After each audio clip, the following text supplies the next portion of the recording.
politycy będą musieli się z tym liczyć. Ci ludzie, którzy kombinują, którzy próbują realizować swoje własne interesy na pieniądzach publicznych, nie są w żaden sposób kontrolowani. No ale dochód pasywny to jest to samo, co i pasywny obywatel. Systemy bankowe mamy jedne z najlepszych na świecie w ogóle zbudowane. No i oni je oczywiście zamiotą pod dywan, ukręcą, uwalą, dadzą w łeb i tak dalej. Ale jeżeli będziemy robili to cyklicznie, obywatele Stanów Zjednoczonych zostali w bezceremonialny sposób obrabowani przez swój własny rząd. My wybieramy ludzi, idąc i wypełniając jakąś kartkę papieru, podpisując, którą można bardzo łatwo podrobić, którą można bardzo łatwo zgubić. Inflację masz trzymać na poziomie 2–3%. I koniec. Jak nie, to wylatujesz z roboty. Poziom inflacji, według mnie, jest to miernik niekompetencji rządzących. Jan Kubań, prezes Polsko-Amerykańskiej Fundacji Edukacji i Rozwoju Ekonomicznego. Twórca nowej dziedziny naukowej – fizyki życia. Naukowiec, wspinacz, poliglota, wykładowca i publicysta. Człowiek, który chce zmienić Polskę na lepszą. Cześć, z tej strony Grzegorz Kusz, witaj na moim kanale. Dziś po 3 tygodniach na wakacjach wracam do nagrań i od razu bardzo ważny temat, a moim gościem jest pan Jan Kubań. Dzień dobry. Dzień dobry, witam pana, witam państwa. Panie Janie, myślę, że naprawdę nie przesadziłem, mówiąc, że to będzie bardzo ważny temat, bo pamiętam nagranie na kanale Nam Zależy u Wojtka Sirika, które było, jak dobrze pamiętam, początkiem marca. I ja 3 marca, 23 rok. Proszę zapamiętać, 3 trójki. 3 trójki, dokładnie. Więc to był początek marca. My nagrywamy początkiem maja. Kiedy to opublikujemy, jeszcze nie wiemy, ale 2 miesiące po czasie. Ja pamiętam, że ten materiał zrobił na mnie bardzo duże wrażenie. Bardzo duże wrażenie i może dla tych osób, które nie oglądały tego materiału, panie Janie, takich kilka zdań wprowadzenia, o czym to było i nazwane to było roboczo generatorem referendów, żeby jednak dać możliwość Polakom głosowania, tego głosu społecznego w ważnych sprawach, który do tej pory jest, można powiedzieć, no nieudany, tak, nieudolny. Jest ustawa, która daje możliwość głosowania, no ale do tej pory jest to praktycznie martwe. Więc kilka słów, panie Janie, o tym, co to za pomysł i później przejdziemy do dalszej części i sprawdzimy, jak ten temat się dzisiaj ma. Tak, w ogóle chciałem panu podziękować i kanałowi Nam Zależy, bo rozmawiamy teraz przez kosmiczne łącze, które umożliwia wysoką jakość. Pan w studiu u siebie, my w Warszawie, a pomimo to mamy świetny obraz. Także bardzo dziękuję i panu, i kanałowi Nam Zależy. I króciutko, czym jest generator referendów? Ja myślę, że ta nazwa, pomimo że prowizoryczna, to ona już chyba zostanie. Otóż, jak pan wie, ja jestem długoletnim już promotorem demokracji bezpośredniej w wydaniu szwajcarskim. Promuję te ich narzędzia, którymi oni trzymają za uzdę swoich polityków, czyli ludźmi de facto, którzy zarządzają im krajem, nie pozwalają im na bardzo dużo. W związku z tym są bogaci, zadowoleni i tak dalej. Ja promuję te narzędzia. One są absolutnie różne, kompletnie różne od tego, co my mamy. I mówić, że demokracja jest zła, no to oni mają demokrację bezpośrednią, my mamy demokrację przedstawicielską i to są dwie zupełnie różne demokracje ze swoimi charakterystykami, ze swoimi dążnościami, ze swoimi mechanizmami, które powodują, że politycy zachowują się tak, a nie inaczej. I w ogóle naród też odczuwa to tak, a nie inaczej.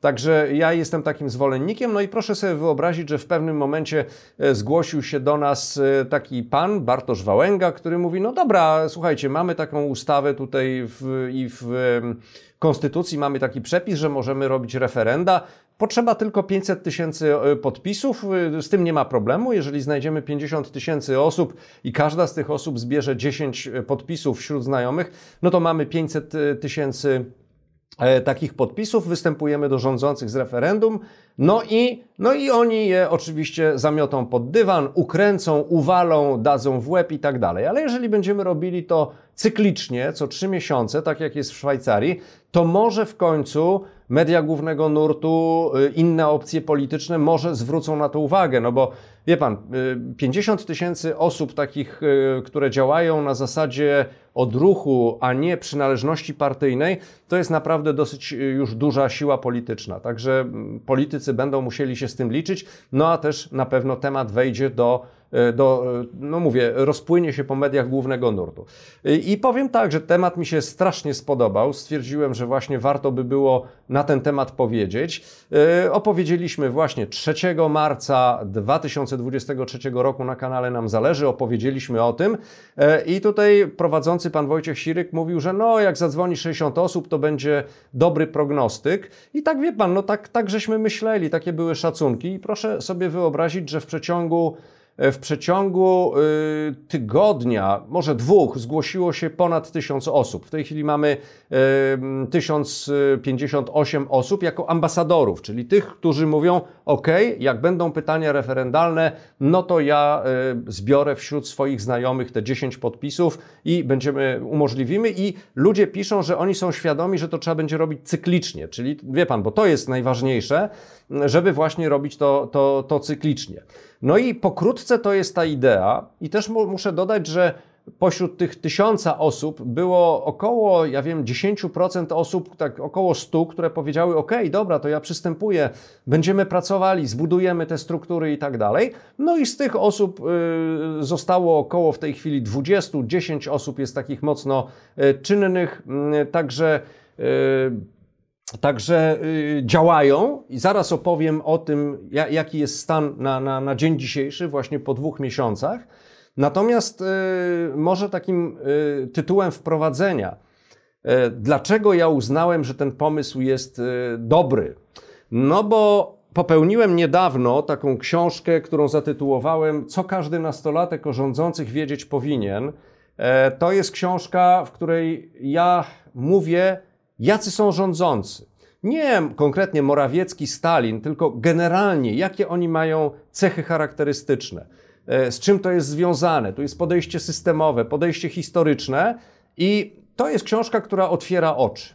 Za chwilę może troszeczkę więcej o niej opowiem, ale zadam panu pytanie, czy pan wie, co to jest Executive Order 6102 ze Stanów Zjednoczonych z 1933 roku, wydany przez Franklina Delano Roosevelta 4 miesiące po tym, jak został wybrany prezydentem Stanów Zjednoczonych w sposób demokratyczny.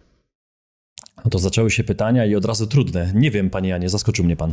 Wie pan co? Powiem tak. O tym pan nie wie. O tym nie wie również szef kanału Wojciech Siryk. Ja też nie wiedziałem do pewnego czasu, bo o tym się po prostu nie mówi. Cóż to jest? Otóż 5 kwietnia 1933 roku prezydent kraju szczycącego się tradycjami wolności i prawa wydał dekret konfiskujący złoto będące w prywatnym posiadaniu swoich obywateli. Kazał im oddać to złoto za $10, pomimo że oni je kupili za 100. Był to słynny dekret wykonawczy, Executive Order numer 6102. Obywatele Stanów Zjednoczonych zostali w bezceremonialny sposób obrabowani przez swój własny rząd. Rząd, który demokratycznie wybrali 4 miesiące wcześniej. Taki nawet jest fajny komentarz, że to była żelazna rządowa rurka owinięta w miękki welwet demokracji, którą wszyscy dostali w łeb.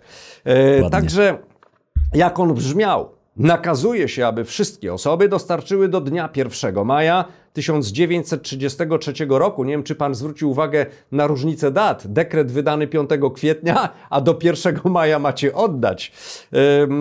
Do rezerwy federalnej, jej biura lub agencji albo do dowolnego banku systemu rezerwy federalnej wszystkie złote monety, złoty bulion i certyfikaty złota obecnie w ich posiadaniu. Grzmiał ten Executive Order. I wie pan, żeby ludzie to przynosili w zębach, no to grzywna wynosiła $10,000 lub więzienie do 10 lat. Pan sobie to wyobraża? Do 10 lat. Suma $10,000 była przy tym w owych czasach olbrzymia, skoro dom kosztował kilka tysięcy dolarów. Także wie pan, demokratycznie wybrany rząd. Dalej. Rządzący są tacy, jacy są. Mamy sytuację taką, jaką mamy. Patrząc teraz, analizując to, co się dzieje w Rosji i patrząc, co się dzieje w innych krajach, mamy wiadomość z Brazylii.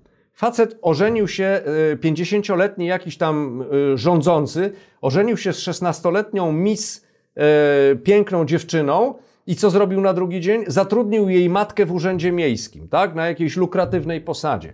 Po prostu ci ludzie, którzy kombinują, którzy próbują realizować swoje własne interesy na pieniądzach publicznych, nie są w żaden sposób kontrolowani. W związku z tym robią to w sposób coraz większe kwoty wchodzą, te przekręty są coraz większe, coraz bardziej śmiałe.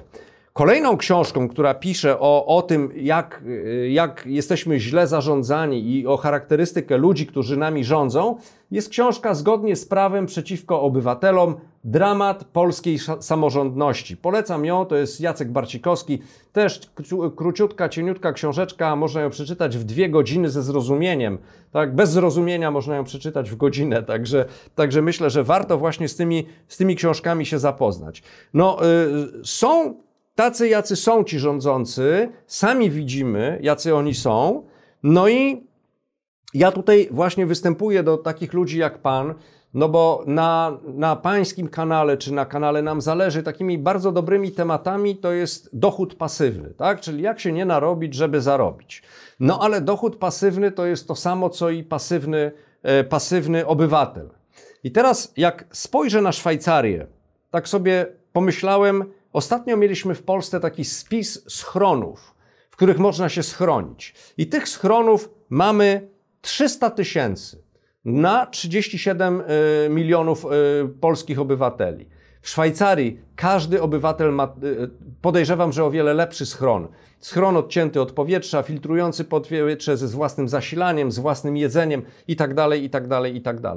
I to świadczy o tym, że tamta demokracja jest zupełnie inna. A w tamtej demokracji raz na co 3 miesiące jest referendum, ogólnopaństwowe referendum, i w którym Szwajcarzy wypowiadają się na miliony różnych tematów, na miliony. Na przykład, czy zaprzestać już nawożenia roślin, czy zaprzestać ochrony chemicznej, środkami chemicznej ochrony roślin przed owadami, czy przejść zupełnie na uprawy biologiczne, czy budować takie elektrownie, czy nie budować takich elektrowni, kiedy rozpocząć odstrzał na dziki, kiedy można ten odstrzał skończyć i tak dalej, i tak dalej. I oni w ten sposób zbudowali właśnie swój kraj. Taki kraj, w którym każdy obywatel ma zapewniony schron przeciwatomowy. Każdy obywatel. 8 milionów ludzi, którzy tam mieszka, każdy ma. Natomiast u nas mamy 300 000 i tym się szczycimy. Także to po prostu pokazuje, jaka jest różnica. I też nasi rządzący mówią, że tylko oni potrafią rozwiązać te problemy. No ale kiedy myśmy opublikowali właśnie ten materiał o pomyśle generatora referendów, to proszę sobie wyobrazić, że masa ludzi wyraziła poparcie. Nie tylko pisząc, że będą ambasadorami, ale też pisali właśnie, że mają dosyć już tego, co się w Polsce dzieje, że chcieliby, żeby Polacy właśnie przeszli na możliwość tak jakby samodzielnego ustalania, co w naszym kraju powinno się odbywać. Także zaangażowali się. Panie Janie, takie pytanie, bo dałem panu mówić, bo faktycznie tych pomysłów w głowie widać, że jest dużo. Jest pan z panem Bartkiem pomysłodawcą, w zasadzie pan Bartek jest pomysłodawcą, pan jest tym organizatorem całych tych rozmów i zastanawiam się, jak to może pójść dalej, no bo jesteśmy na samym początku tej drogi. Mamy te 2 miesiące, to jest taki może efekt świeżości, efekt boomu, pospolite ruszenie. A jak pan myśli, albo no wiemy, że ludzie się wypalają, więc może nie trzeba myśleć, tylko zastanowić się, w jaki sposób zorganizować tych ludzi, żeby oni działali cyklicznie, trwale. Jak pan mówi, że co 3 miesiące, no to znaczy, że to jest akcja na lata, na może dziesiątki lat, jeśli planujemy kiedyś gonić takie potęgi jak Szwajcaria. No jak zrobić, żeby ci ludzie się nie wypalili i nie powiedzieli, o kurczę, udało się zebrać tylko tyle głosów w pierwszej sytuacji, później może trochę lepiej, ale dalej nam brakuje do tego sukcesu jeszcze to, ile to jeszcze będziemy robić. Więc czy jest jakiś pomysł, jeśli tak, to jaki? Panie Grzegorzu, w tym względzie liczę na pana Wojtka i innych właścicieli kanałów YouTube'owych, które mają szeroką publikę. Musimy być obecni w mediach, ale nie tylko. To, żeby nie było tak, że ja odbijam piłeczkę. Otóż pierwsza osoba, która ze mną się skontaktowała, pan Łukasz Sitek, od razu napisał, zdaję sobie sprawę, że jest to maraton. I proszę sobie wyobrazić, jaki jest stan po 2 miesiącach. Ja może szybciutko o tym opowiem, bo według mnie warto właśnie, żeby Państwo wiedzieli, że 2 miesiące od pomysłu, który wystartował od zera, absolutnie, nic nie było gotowe. Mamy działających i wzajemnie się wspierających około 10 wolontariuszy. Ja bym powiedział, nawet jest ich tam 15. Co to znaczy wspierających się? Oni nie mówią, ty stary zrób to i to, tylko mówią, ok, ja to zrobię, a ty mi jesteś do tego potrzebny. I tworzą grupy, łączą się, realizują dany problem i po prostu biorą na siebie kolejne, że tak powiem, zadania. Zasada, która nam przyświeca tutaj w tym wolontariacie jest taka. Nie musisz brać zadania, ale jeżeli już bierzesz, to staraj się go zrobić jak najlepiej. Potem oczywiście będziesz mógł odpocząć. Również twórz zespoły, w których będziesz mógł powierzyć swoją pracę, kiedy będziesz zmęczony, żeby kto inny mógł ewentualnie tą pracę za ciebie zrealizować, jeżeli ta praca będzie musiała być wykonana terminowo. Powstaje powoli plan działania strategiczny i taktyczny. Strategiczny właśnie, jak daleko iść, jakich zasad się trzymać. Na przykład wszyscy jak jeden mąż mówią, żeby w ogóle nie rozmawiać z politykami, żeby po prostu odciąć się od polityków, w ogóle ich nie dołączać do tej naszej grupy, żeby to był projekt oddolny, obywatelski. To jest tak jakby ten właśnie wynik strategiczny. Żeby nie dołączać ludzi, którzy chcą siebie wypromować albo swoje produkty. No są jakieś takie grupy, które tam, nie wiem, promują.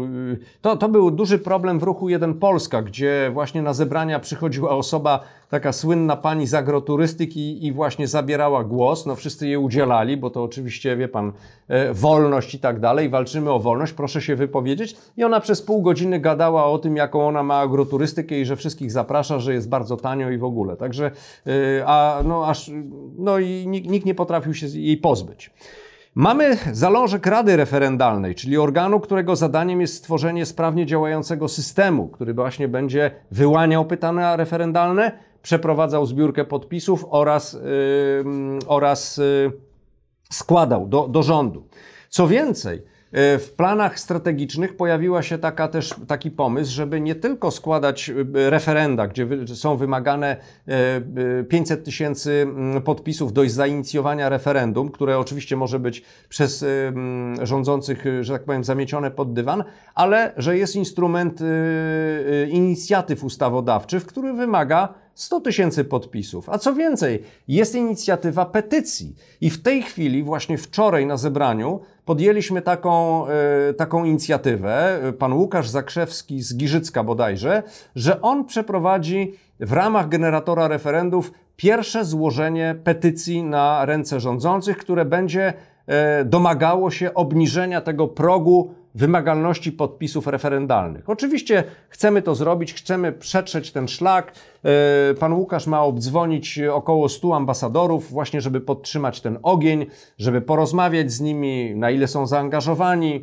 Pojawiają się też takie pytania, ludzie mówią, dobrze, ja będę głosował, podpiszę się pod pytaniem referendalnym, o ile to pytanie mi się spodoba. Natomiast my będziemy chcieli wszystkich przekonać, że tu chodzi o instytucję referendum, a pytania będą się same pojawiały, tak? W miarę możliwości, że to jest najważniejsze.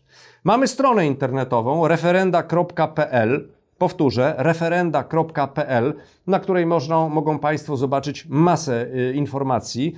Tam jest chronologia, tam są różne informacje, kto działa i tak dalej. Mamy kanał na YouTubie, Generator Referendów, tak się nazywa, jedno słowo. Mamy stronę na Facebooku. Mamy też kilka działów, które już realizują swoje zadania. To jest na przykład dział pozyskiwania środków, który na razie występuje do różnego rodzaju wielkich koncernów o udostępnienie im narzędzi dla organizacji non-profit. Takie tam Google, jakieś tego typu narzędzia, które się przydają. Mamy dział social mediów, który robi TikToki, obrabia filmy już, tak? Znaczy nie są to jakieś super może wydajności, jak na razie jesteśmy na początku, ale to już działa. W dziale social mediów jedna z osób zachorowała, nie mogła, że tak powiem, wyedytować filmu, no to po prostu oddała drugiej osobie i ta osoba to zrobiła. Także też myślimy o tym, żeby te struktury były niezawodne. Mamy deklarację 1058 ambasadorów i 15, tak jak powiedziałem, aktywnych i skutecznie pracujących wolontariuszy. Mamy, co bardzo ciekawe, opracowany system kontroli donacji i wydatków. No bo nie wiem, czy pan pamięta, że w jakimś takim ruchu oddolnym, chyba się KOT nazywał, jeden z jego liderów za zabrane pieniądze kupił sobie iPhone'a, tak? No i to w ogóle było strasznie medialne. Natomiast nie, osoba, która pierwsza zadeklarowała, że będzie wpłacała 500 zł co miesiąc na ten projekt, ja zapytałem, czy nie zechciałaby zostać takim mężem zaufania. No i ten pan się zgodził. W tej chwili co miesiąc weryfikuje wpłaty i weryfikuje wydatki, zgadza się. Natomiast my opracowujemy też system tak jakby zatwierdzania wydatków. Właśnie Rada Referendalna będzie głosowała, tak? Bo oczywiście narzędziem w ogóle do podejmowania decyzji będzie system do głosowania. To zarówno na szczeblu Rady Referendalnej, jak i na szczeblu ogólnopolskim. Wdrażamy system do głosowań. No właśnie tutaj mamy takie drobne z nim problemy, no ale mówię, wdrażamy, tak? To jest system komputerowy, także no problemy jakieś tam są.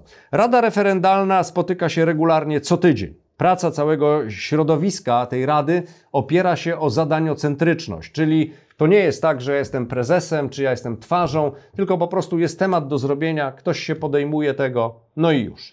I teraz może jeszcze, jeżeli da mi pan moment tego mojego gadania, to już króciutkie ogłoszenie, bo kogo potrzebujemy w tej chwili? No po prostu potrzeba nam jak dżdżu. Panie Janie, właśnie to pytanie miałem zadać, czyli jaki jest to proszę, kolejny niech pan je zada.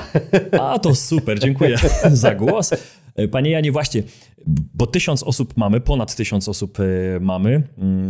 I jaki jest kolejny taki kamień może milowy związany z tym, czy zaplanowaliście na tych spotkaniach już tych osób, czy to jest sukces? Ja uważam, że jest. Co powinniśmy dalej zrobić? Jaki jest kolejny plan działania? No i to, co pan teraz powiedział, czyli kogo potrzebujecie? Na naszym kanale na pewno są widzowie, którzy oglądają kanał Nam Zależy, ale część osób jest z innych środowisk. Dostajemy mnóstwo maili każdego miesiąca osób, które pytają, które piszą o swoich różnych spostrzeżeniach, doświadczeniach, również chęci współpracy, zrobienia czegoś, więc teraz jest czas, żeby do tych osób przemówić i być może ich zachęcić do tego, żeby pomogli. Kamieniem milowym na pewno jest zawsze wystąpienie w jakimś kanale. Bardzo panu dziękuję, że pan nas, że tak powiem, promuje i też pan mówi, mamy 10 000 ambasadorów, w związku z tym myślę, że jakoś pan właśnie też będzie wspierał. Myślę, że właśnie to w tej chwili, ta nasza rozmowa na pana kanale też przysporzy nam ambasadorów. Proszę wejść na stronę referenda.pl, tam jest taka rubryczka dołącz z wykrzyknikiem i od razu można wypełnić taki króciutki kwestionariusz i dołączyć właśnie do naszej grupy.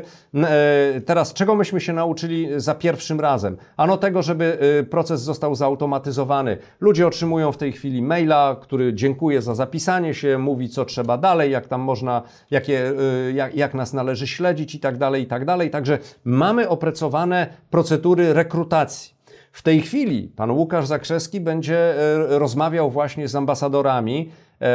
Chce u siebie w rejonie warmińsko-mazurskim, żeby stworzyć takie no bardziej, powiedziałbym, scementowane te grupy. Będzie wyciągał wnioski, będzie nam o tym mówił i informował. Myślę, że to będą ciekawe właśnie informacje, czy człowiek, który się zapisał tak w odruchu, czy on dalej chce działać, czy on jest gotów zbierać te podpisy, a może czy jest gotów jeszcze coś więcej zrobić. Tak jak powiedziałem, jeżeli mamy 1000 osób i około 20 osób aktywnie działa, no to są 2 promile. Ja myślę, że pana kanał dostarczy, no wie pan, żeby też nie zapeszyć, tak, to tak jak poprzednio, może kolejnych 60 osób dostarczy, a jak dostarczy 1000, no to będziemy bardzo, bardzo mocno zadowoleni, no i będziemy dalej o tym temacie mówili.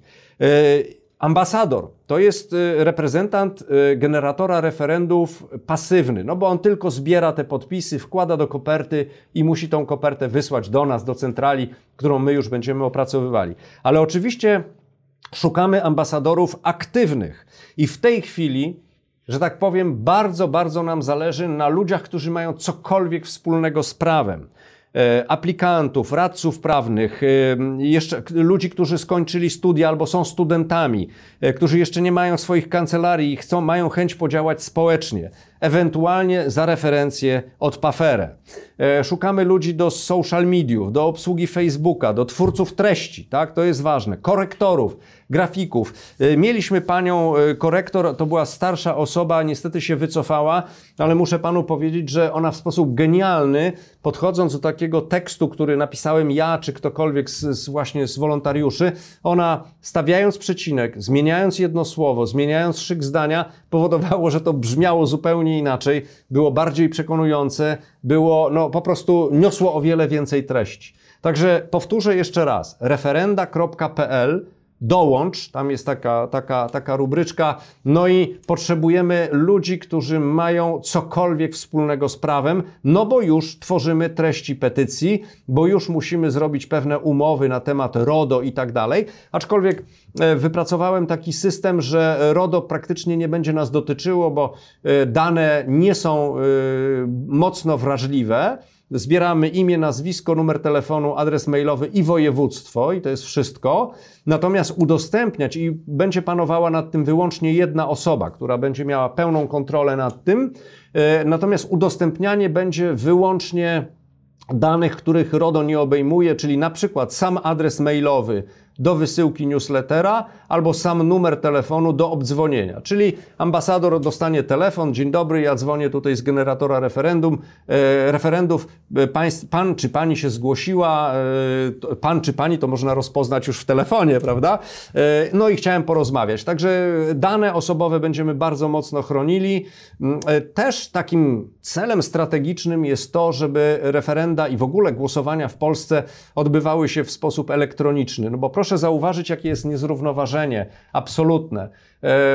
My wybieramy ludzi, idąc i wypełniając jakąś kartkę papieru, podpisując, którą można bardzo łatwo podrobić, którą można bardzo łatwo zgubić. Nie wiadomo, czy ktoś tam z tych urn tego nie wyrzucił, czegoś nie dosypał i tak dalej. No, mamy dużo wątpliwości. Natomiast technologie informatyczne pozwalają na to, żeby właśnie zachować całą historię głosowania, kto jak głosował, gdzie, żeby weryfikacja człowieka odbywała się tak jak w banku, prawda, że to jest właśnie, to jest pan, no bo tu pokazujemy, trzymając w ręku komisji wyborczej dowód osobisty, no to jest jakaś tam weryfikacja, natomiast myślę, że właśnie będziemy naciskali na to, żeby tak jak w Szwajcarii, żeby można było właśnie narzędzia kontroli społecznej nad rządzącymi zinformatyzować, żeby to było, no, miało gwarancję większego bezpieczeństwa i większej pewności.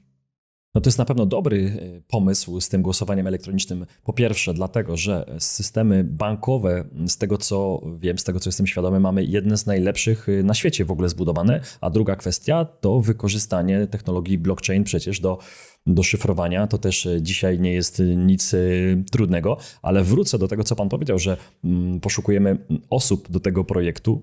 Mając kanał na YouTubie, myślę, że Wojtek się ze mną zgodzi, jest potrzebnych sporo osób, żeby taki film zmontować, żeby później zrobić social media, żeby później zrobić marketing, żeby ktoś się o tym filmie dowiedział. Więc ja doskonale wiem, ile jest potrzebnych osób, żeby zarządzać kanałem na YouTubie, a nowym projektem jeszcze więcej. Więc z mojej strony apel do osób, którym się podoba pomysł pana Jana, żeby się faktycznie zgłaszać. No to panie Janie, jeszcze myślę ciekawsze pytanie od Polaków, bo tutaj podał pan na początku kilka pomysłów ze Szwajcarii, pięknego kraju, gdzie myślę, że wielu Polaków było i się nam tam podoba. Ceny oczywiście są, no wiemy jakie są, więc też dobrze by było móc z tego korzystać kiedyś może u nas. I pytanie jest takie, jakie pomysły macie? Jakie pomysły pan ma? Jakie pomysły już się pojawiły na zmiany w Polsce? Bo podał pan kilka pomysłów, które są w Szwajcarii i można by do czegoś dążyć, a z takiego polskiego podwórka, co najbardziej nam przeszkadza i już w pierwszym rzędzie należałoby się tym zająć? Wie pan, mam kilka takich kluczowych pomysłów, ale oczywiście koledzy mnie i koleżanki mnie od razu, że tak powiem, sprowadzili na ziemię. To niekonstytucyjne, to niezgodne z prawem i tak dalej, tego nie można wymagać. Okay. Ale być może właśnie presja społeczna to zmieni. Kiedy rozmawiałem z Ruth Richardson, ona była ministrem finansów, później premierem albo wicepremierem Nowej Zelandii, to była ta osoba, która była autorką daleko idących zmian w systemie społeczno-gospodarczym Nowej Zelandii, który wyciągnął Nową Zelandię z zapaści gospodarczej, ona powiedziała tak: pierwszą rzeczą, jaką należy zrobić w kraju, jest pójść do ministra finansów i powiedzieć mu: inflację masz trzymać na poziomie 2-3%. I koniec. Jak nie, to wylatujesz z roboty. Ja bym chciał, żeby taki przepis był właśnie w Polsce, żeby to przegłosować, bo poziom inflacji według mnie jest to tak jakby miernik niekompetencji rządzących. Oni po prostu nie potrafią zarządzać powierzonymi im pieniędzmi, w związku z tym zwiększają podatki i w związku z tym dodrukowują pieniądze, właśnie generując tą inflację. Mamy na stronie referenda.pl mamy taką zakładkę propozycje pytań. Tam można sobie tych pytań jest sporo, bo oczywiście ci ambasadorowie, którzy się zgłaszali, oni też proponowali swoje pytania, ja to skwapliwie notowałem. Oczywiście zaraz członkowie Rady Referendalnej znowu niekonstytucyjne, niezgodne, po to nam ci prawnicy są naprawdę bardzo potrzebni, żeby to dobrze sformułować. Ale jest bardzo dużo z różnych działów. Bardzo szybko dr Jerzy Lackowski z Uniwersytetu Jagiellońskiego zaproponował kilka pytań z zakresu edukacji. Oczywiście pierwszy to jest bon edukacyjny. Drugi, bardzo ciekawy, takie pytanie: czy jesteś za tym, czy pan, pani jest za tym, żeby zarobki nauczycieli były uzależnione od efektów ich pracy? No więc wie pan, wydaje mi się, ja bym się oczywiście podpisał pod tym pytaniem na tak, i każdego bym gorąco do tego namawiał. Są również pytania obyczajowe, no bo właśnie to, co jest bardzo istotnego w referendum, mianowicie to jest obiektywny miernik nastroju społecznego. Powiedzmy, jest pytanie, czy jesteś za absolutnym zakazem przerywania ciąży? I niektóre media mogą powiedzieć, że za takim zakazem jest 90% społeczeństwa, a inne media mogą powiedzieć, że 10% społeczeństwa. Natomiast referendum obiektywnie udzieli tej odpowiedzi. Oczywiście w momencie, kiedy zaczęliśmy pracować, to pojawia się problem, jak formułować pytania, jak one powinny być sformułowane. I tutaj muszę panu powiedzieć, że właśnie ten system demokracja bezpośrednia, tworzenie pytań referendalnych, branie odpowiedzialności za to, co się robi, uczy człowieka. My się zaczynamy zastanawiać w tej chwili, żeby te pytania referendalne czy treść petycji była złożona dobrze, żeby ta treść była dobra, żeby, wie pan, bo z jednej strony mamy całkowity zakaz aborcji, a z drugiej strony mamy całkowity promiskuizm, tak? No i tutaj trzeba by to gdzieś wyważyć, tak? Cała polityka, w ogóle rządzenie krajem to jest właśnie wyważenie, to jest znalezienie tego złotego środka i do tego właśnie te referenda powinny się przyczyniać. Także zapraszam na naszą stronę. Tych pytań jest, myślę, ze 30. Jeżeli państwo również mają jakieś propozycje pytań referendalnych, prosimy przysyłać na adres kontakt@referenda.pl i wtedy po prostu ja to dopiszę do tej strony. Strona w ogóle referenda.pl to ma stanowić taką skarbnicę wiedzy, tak, na właśnie temat projektu Generator Referendów. Dokładnie tak. No to może na zakończenie raz, że zapraszamy oczywiście na tę stronę. Wszystkie linki znajdują się w opisie pod filmem i jeszcze mi się przypomniała rozmowa, panie Janie, pana z Wojtkiem, gdzie pan powiedział mniej więcej takie zdanie, cytuję: panie Wojtku, proszę mi pozwolić zrobić błąd swojego życia. No i pytanie tutaj, jak po 2 miesiącach pan się czuje z tym takim społecznym odbiorem tego pomysłu, z tym, kto się interesuje tym tematem, bo powiedział pan, że z różnych stron przychodzą maile, telefony, zainteresowanie. Powiedział pan, że jeśli sprawa całości tego pomysłu będzie rosła, będzie coraz większa i szersza w wielu mediach, również internetowych, to zaczną się interesować tym politycy, no i też będą widzieli, że społeczeństwo po prostu, o których głosy oni walczą, no interesuje się innymi tematami, właśnie referendum, dlatego też tematem się zainteresują. Czy również politycy przychodzą, dzwonią, coś już zauważyli, czy to jeszcze za wcześnie? Muszę panu powiedzieć, że wielkie figury mówią: nie, to się nie uda, to nie ma, to w ogóle jest bez sensu i tak jakby nie chcą w ogóle udzielić poparcia temu. Natomiast to, czym ja jestem... Był kryzys. Ja w pewnym momencie rzeczywiście, wie pan, na początku, tam to był, nie wiem, 10, w okolicach 10 marca tych zgłoszeń było dużo. Myśmy mieli kłopot, żeby to obsłużyć, bo jeszcze nie było to wszystko zautomatyzowane. Ludzie się zgłaszali, ale to, wie pan, to był taki rozruch. Tam było więcej błędów robionych niż sensu w tym, co robiliśmy, ale to opanowaliśmy. Ale wtedy był właśnie taki kryzys, tutaj nerwy były i tak dalej. Ale w tej chwili, kiedy jest ta rada referendalna, ja muszę panu powiedzieć, że z miłą chęcią spotykamy się na Zoomie na godzinę, bo tak żeśmy sobie postanowili, że rozmowa, radzić będziemy godzinę tygodniowo i proszę sobie wyobrazić, rozmawiam z ludźmi, którzy chcą coś zrobić, którzy wiedzą, jak zrobić, którzy wiedzą, że należy tego przypilnować, którzy wiedzą, że będą się pojawiały elementy, które będą przeszkadzały w realizacji celu i pomimo to oni realizują dalej ten cel, gdzie dwóch ludzi ma absolutnie różne zdanie. Jeden mówi, treść petycji powinna być taka, a drugi mówi, nie, absolutnie nie, to co wymyśliłeś to jest do bani. Po czym ja mówię, panowie, spróbujcie wypracować kompromis. Jeżeli nie, to zrobimy debatę.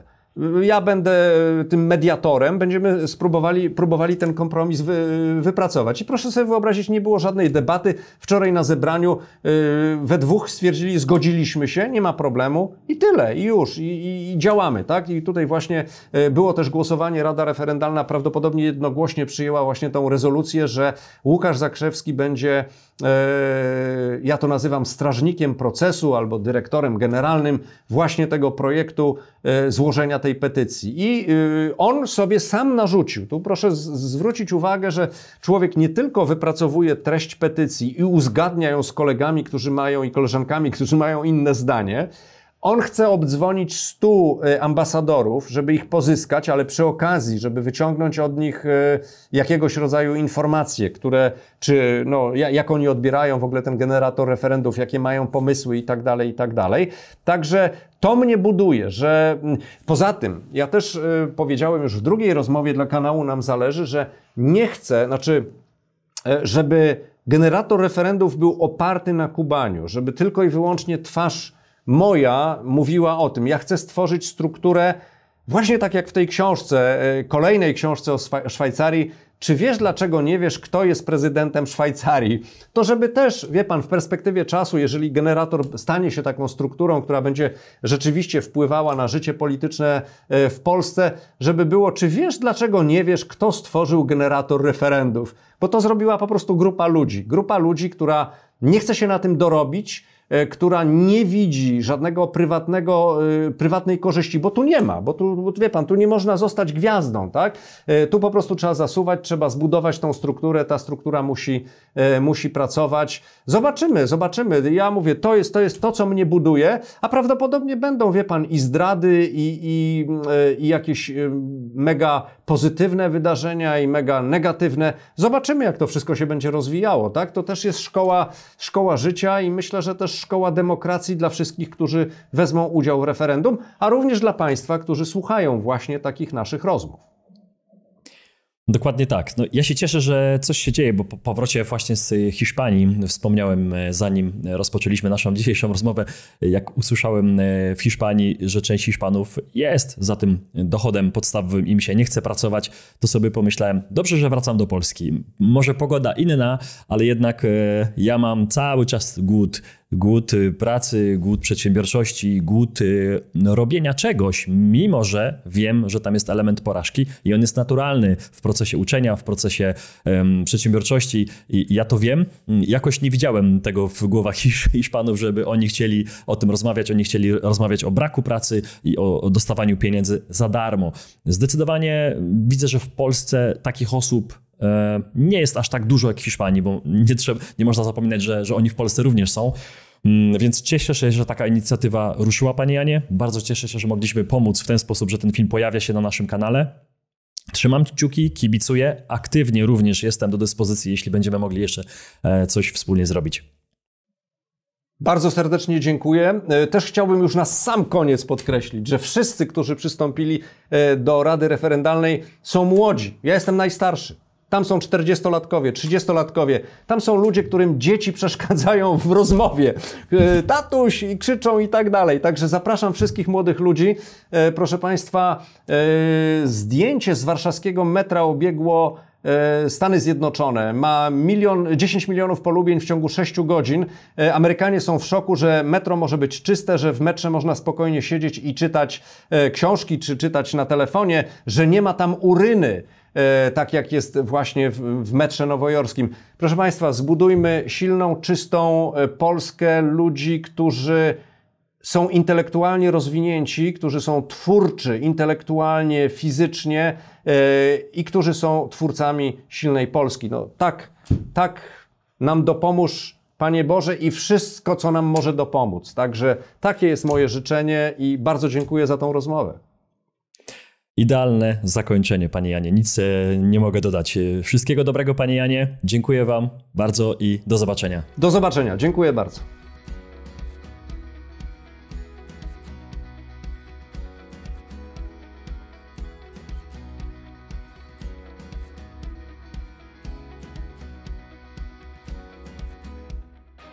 Dziękujemy za obejrzenie tego odcinka. Jeśli Ci się spodobał, nie zapomnij zostawić łapki w górę i subskrypcji, aby nie ominęły Cię nowe filmy. Sprawdź również pozostałe odcinki na kanale lub słuchaj ich w formie podcastu. Do usłyszenia.